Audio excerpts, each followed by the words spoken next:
guys, welcome back to Clockwork. Dante Noodles, hello. This is part 2. We have been waiting for it. We broke down part 1, the case study of Vanitas. I am so happy that we are here for another part of the saga because I really enjoyed part 1. Before we get going, make sure you guys are subscribed. We are now 1 subscriber away from 500. It is so close. There's also a Discord channel too that will allow you to get notified whenever videos go up, a place to chill out, get notified whenever something releases, and that also allows you to keep track of how the season is progressing, when things are going up, and that also allows me to tell you if there's going to be a delay. There will be a delay next week. It will come out on Saturday as opposed to Friday, just because I am away in Nottingham, so it's going to be a day late. So let's jump back into the world of vampires, back into the world of curses, Noe and his cat. I love Mu. Mu is amazing. We're back. It's a great start to the second part because I love you, Dante. I missed you, and I'm so happy that he seems to be playing a bigger role this season, but that also makes me nervous because if he's more prominent, he could die. Still recovering. Yes, I am recovering after Rufian broke my heart last season. I loved Rufian. He betrayed me by being the bad guy. As always, that is the curse of me. If I like a character, they either turn out to be the bad villain or they turn out to die. That's why I'm really panicking because Dante's a bit more prominent. Please don't die, Dante. I don't want a death and a betrayal in the same series. That would break my heart. Back on the hunt for the Beast of Gavorden. The Beast of Gavorden I only know from Folklore because we've got a lot of Folklore here up in Europe. If you're not from Europe, you are watching any anime which is about Europe, England, or maybe the Rose King. Maybe you're watching Requiem as well. It's always superstition. There's a lot of superstitious stories around these parts. That's also why the Ancient Magus Bride did so well, because that's set in the UK. And there's a lot of amazing folklore in that, so definitely check that out if you're into folklore. On the hunt for Gavorden via the steam train, and we bumped into a new character, teased before the break. The character gave me Moriarty vibes. After this episode, I slightly take it back. I think he's more twisted and a bit more off the rails than Moriarty was. He's not so reactive. This character's very reactive. Let's break down the new OP because I do love me a new OP. I like the fact that we have both the characters sitting in the same place theoretically. Both our characters sit in a chair. And the opposite chair where presumably the other person would be sitting, we actually see a load of items just there to represent the other character, telling us that even though they're sat side by side, they are not in the same room, they're not on the same page. Both very, very different characters. Seeing the blue filter with Vanitas, because he's very cut off, he's very withdrawn to himself. We are trying to break through the exterior and get more information on Vanitas. He started to open up a little bit end of the last part. Really hoping we can continue that thing with opening up Vanitas and getting to know the guy a bit more. The OP this time showing us a snow-covered Paris, which is a very stark contrast from part 1, which was lively. It was during the summer. This time we are focusing in on Noe in the cafe where he was bitten by Rufian. Perhaps foreshadow that unknowingly working for Rufian, because obviously Rufian's made him promise that he will do as he commands at some point. Very similar to the Jujutsu Kaisen promise that you can have my body for 1 minute, that kind of thing. I like the fact that he is portrayed working at the cafe because he's now working for him unknowingly. You can also see Astolipho in the corner. He is visible at the table. Didn't know if that was foreshadowing initially that the two would have a fair bit to do with one another, but it does seem after this episode they're not going to be friendly with one another. Astolipho is very much, I am a chasseur through and through, and a vampire is the bad guy. Vanitas ends up looking away in shadow as Noe looks towards him. You don't see the two in the same frame at the start of this OP. They are both in different locations, looking away or looking at the same time towards where the other person should be, which is very contrasting once again of the last OP where we were being dragged around by Noe. Vanitas was being forced to jump in the waterfall. He was being forced to explore and see the prettiness that is Paris. This time we're seeing them apart, cold. It's not as lively. Perhaps the realism has hit Noe. He's seeing Paris for what it really is. Things aren't always as they seem. As we hit the halfway point for the OP, this is where it starts to switch. The two start to look for one another. They start looking around. Because despite their words, the two actually do enjoy one another's company, whether it's trolling, whether it's that kind of friendship with somebody who irritates you, but you do enjoy their company. Meet at the end with Noe just being as quirky as always. I do like it. I think it will grow in me. I preferred the first one But initially that OP took a while to grow on me as well. Snow everywhere. It's definitely a colder arc than before. Vanitas is me. He is me with a cold. I will complain to high heavens if it is cold. I would be Vanitas sat in a corner, wrapped up as I can, unable to get any warmth. I don't produce body heat. Fully sympathise with him. But I am so happy that Dante is here. He is along for the ride. Makes me nervous as well, because if he's along for the ride and he's in the thick of the plot, that means he's at danger. Oddly enough, during the fight between Vanitas and Dante, I call him bald. I don't think he's bald unless he's hiding something and he's got a comb over. I presume Dante actually has his hair. Noe decides that right off the bat, big mistakes that he makes is he ignores the first rule of a survival horror show. Don't split up. Don't walk away. This is gonna end bad. It does end bad. You can just trust Noe, stay put and walk away. I even like the fact that he starts to blame Mur for doing the same thing because Mur starts to walk away. Immediately, it's like right off the bat, we're not even perhaps a few minutes in. We are already lost in the wood. We know there's a murderous beast and a witch on the loose. That's very concerning. We're already lost. Woods don't appear to be woods. We start seeing 18th century men. I am making a bet that this is not time traveling in the sense that we've time traveled. And I think we're inside the psyche somehow of Chloe. This is what I am starting to gather. These woods, and this isn't really a hallucination. I did wonder if it was magic because we are told that there's a witch in the forest. It definitely reminds me of an old folk story that you tell to your kids, telling them, don't go into the dark creepy forest, you're gonna die. We end up finding the beast quite quickly. Jean's entrance. I absolutely love her entrance. I'm so happy that she's here. She's a great character. She's definitely warming on me, and she saves Vanitas, which he then ends up repaying later on as well. Very happy that somebody saved Vanitas because Noe at this point was not present. My bets were on magic. Magic or hallucination. I don't think these guys are lost. They're going to wake up or be against trees or something.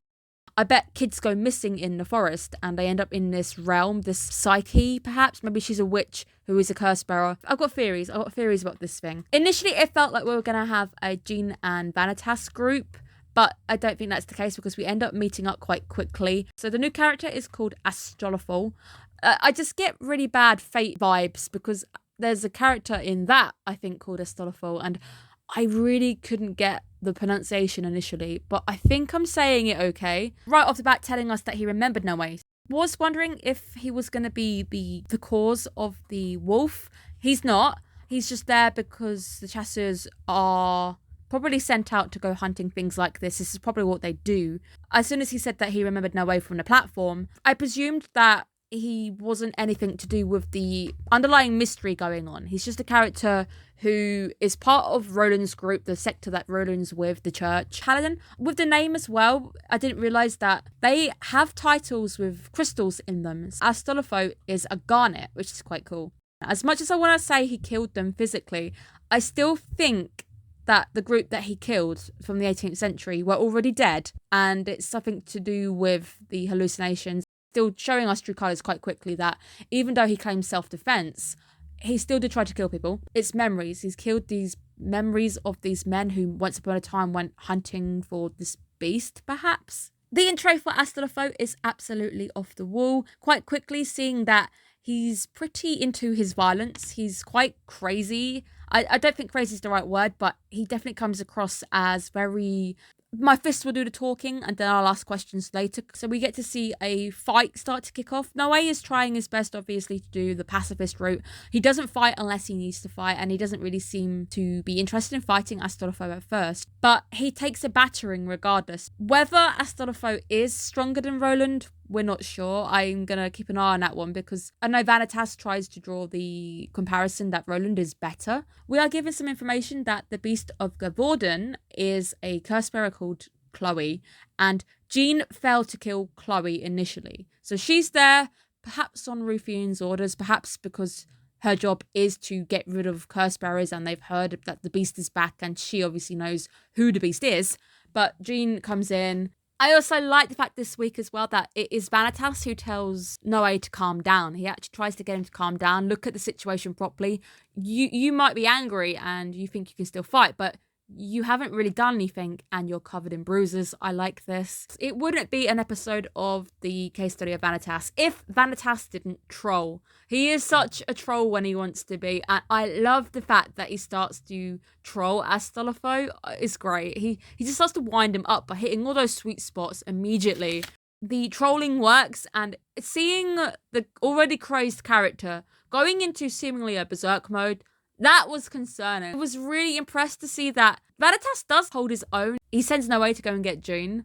Seeing him holding his own against the character who literally beat up our boy, I'm impressed, Vanitas, but I really don't think we should be trolling him to this point, but that could have been part of the plan. Maybe if he goes into berserk mode and he winds him up about cheating his way into his position by using daddy and stuff, perhaps he would make more mistakes because he's angry, because when you're angry and you're wound up, you are more likely to make mistakes. So let's talk about the big massive twist right at the end of the episode, because the charlatan has arrived. I wasn't expecting the arrival so soon. Overall thoughts on the whole episode, it's very quick off the bat. There's no waiting around, there's no catch up. I'm happy there's no catch up. I hate it when animes do the whole, this is what you just saw, here's a recap episode of the first 12 episodes. Happy with the way this actually starts. It's very quick, it's to the point. We get straight back into the thick of the action. Of course, it breaks up the trolling of Astolipho. We end up getting to learn about our new characters, our characters once more, because the charlatan seemingly plays on regrets, fears, something to do with a brother. The charlatan gets straight to the weak points. Maybe the brother died. Jean ends up meeting her parents, perhaps dead, perhaps they were taken by curses. That ends up being quite a terrifying sight with the mum and the dad and their heads together.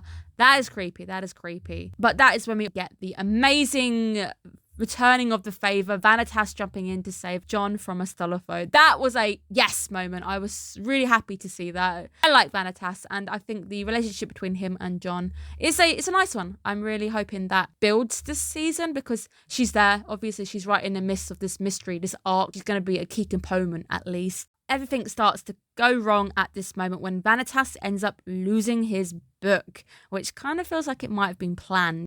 Thrown into perhaps the unmasking of what really is going on, perhaps where I've got the idea that this is a dream world or magic, or it's Chloe's psyche, because we are introduced to Chloe, and I'm 100% that she might be both the witch and she might be the beast, because Chloe is the name of the beast, but within this world we're seeing a young child at the heart of everything. And if she is the curse bearer who Jean failed to kill, I don't know how long ago she tried to kill the character and how long ago she's been cursed. It does feel like maybe she hasn't aged because she's within this dream world. That's maybe how she now appears, and the beast has aged around her. I'm worried. I'm really worried. We've started this next part on quite a bad note. The book is gone and it's been picked up by seemingly somebody who works for Chloe, which is concerning. But it is a fantastic action-packed first episode. We waste absolutely no time to get back into the thick of it, back into the lore, back into the characters again that we've maybe forgotten, and a nice recap on where we are in the story right now. Absolutely love it. They are definitely in a magical spell or a psyche of the witch. I'm 100% on that. I feel confident that there isn't any soldiers. Meeting Astolipho for the first time and getting a nice introduction to him as well, and the way that he works.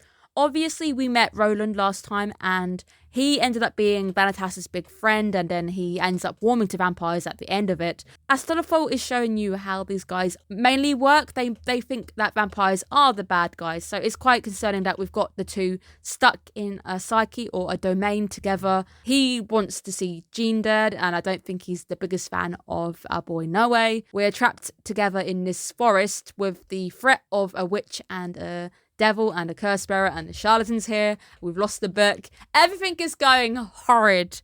Jean is there, but maybe it was because Ruffian sent her there. Perhaps her guilt and failing to kill Chloe the first time has sent her back on her own. Not quite sure yet. We'll have to see how that goes. If Chloe is a curse bearer and Ruffian's group ends up collecting curses, they go and end curse bearers. But we see that Ruffian last part, he's working alongside with the charlatan. He creates, or he helps create, curse bearers, and then he kills them. What is he gaining? I've got a lot of questions. Obviously, I was betrayed by him last time. I really supported him. I thought he was the coolest character. I loved him, and he is, of course, bad. Very excited to be back, though. I'm so happy we're back into the world of Vanitas. I do love Vanitas. I think it's great. I like the lore. I love the symbology. Very happy we're back. I missed you guys. I'm so happy if you are returning and you've come back for part 2 of Vanitas. So make sure you guys are taking care of yourselves. Make sure you are not cold and you're nice and warm and cozy right now. Have a good day, guys. Have a good week. I will see you again in another video. Bye-bye.